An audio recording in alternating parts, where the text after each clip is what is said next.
Hey everybody, this is Jeff from IRC Skills Connect Riders. Today I'm bringing to you a video that I've been wanting to do for a while, and that is a discussion of the Luge Trail here in Orange County. Um, I think on the internet you can find a ton of videos of people riding the Luge and they're bombing down it or calling it Black Diamond. I want to do a more of a casual ride down the trail and discuss each of the sections and let you determine whether this is a trail for you. So without further ado, let's start the video. So I'm starting this video from the top of the last climb on San Diego Truck Trail. There's a couple spots I wanted to talk about before we even get down to the luge. So this is Bradley in front of me. He's a friend of mine that's been riding for a few months now. He's been up on the luge maybe 5 or 6 times, so he's getting better each time he goes. Um, so a little about the luge trail. It's definitely not an easy trail.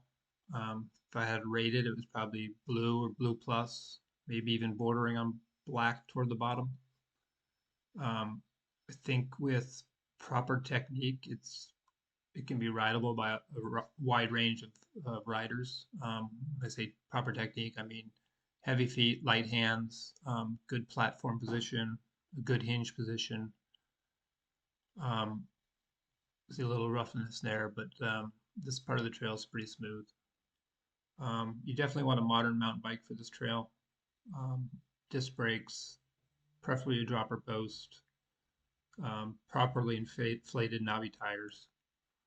Um, Around this corner, we're going to get into the part, some a little bit of technical part here.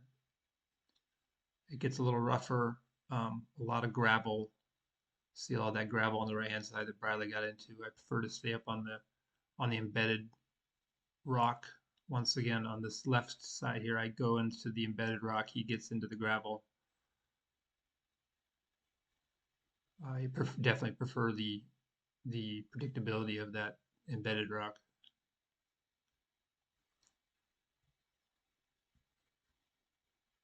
So this is all about picking a line, keeping your head up, looking where you want to go.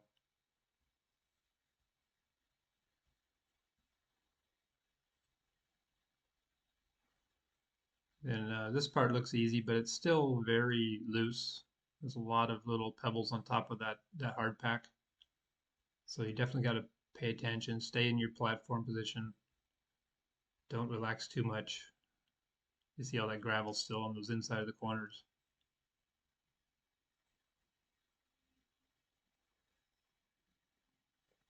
There's the flag there at the top of the luge trail. That's where the trail starts. A lot of people go up to the flag to take a little break. Today we're going to go around the hill.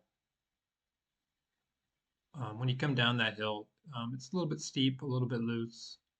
So if you haven't done it before, it's probably better to go around the hill to the left.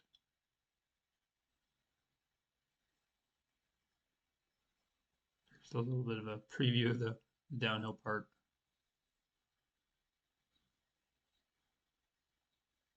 All right, there I kind of showed a little bit better.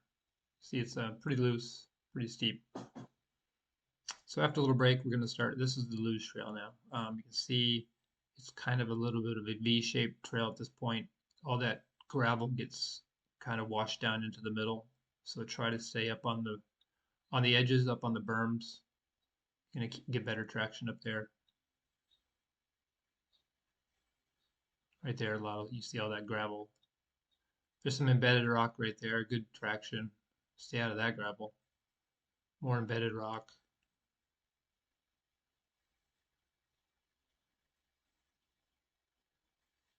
This part of the trail always worries me the most because of the poor traction.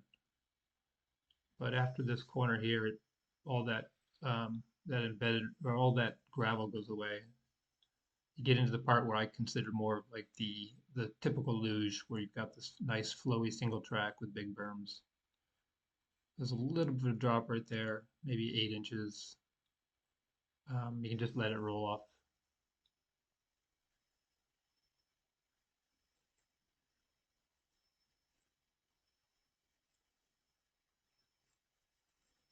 The good thing about the luge is it's not very steep. There's not really any sections where you're trying to having difficulty controlling your speed. So you can go as slow as you need to pick a good line. It definitely does help to maintain some speed, especially over the little drops at the bottom. Um, it's easier to do those drops with a little bit of speed. It's also easier to stay up on these berms with some speed.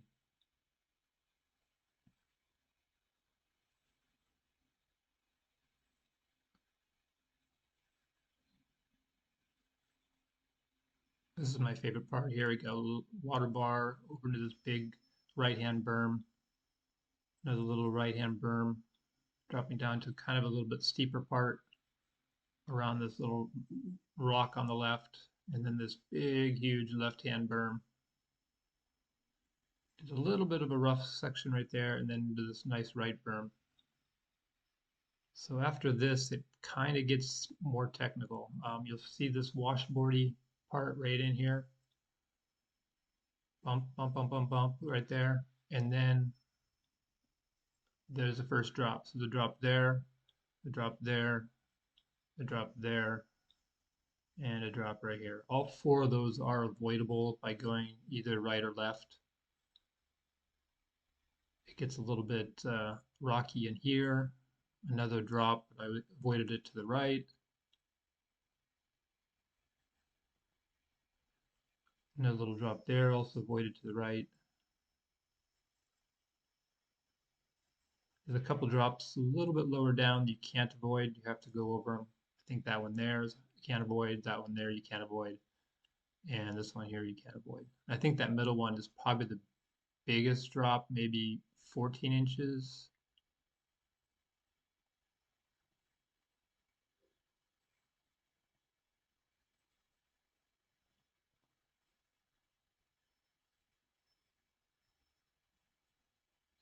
There's a little jump right here and another jump here. After this little hill here, I think it's the steepest part. That's it right there. But you have to thread between those two rocks, so you don't want to get that rear brake locked up. You want to make sure you maintain traction. This is the bumpiest part, I think. I don't like this part here, but it's short-lived because once you get around this corner, it opens back up again, and you're almost done. A couple big berms here, and then two jumps at the end here. I won't say little jumps because they can be big. That jump there, and this tabletop here. Got a big right-hand berm. One more jump. It gets a little bit rough here. Has one little last drop, and then gets into these big berms at the bottom. Big right-hand berm, big left-hand berm. At this point, there's a hill coming up at the bottom of the hill here. I start shifting into my climbing gear, trying to get a couple pedal strokes in because it climbs out of this creek here. So that is the end of Luge.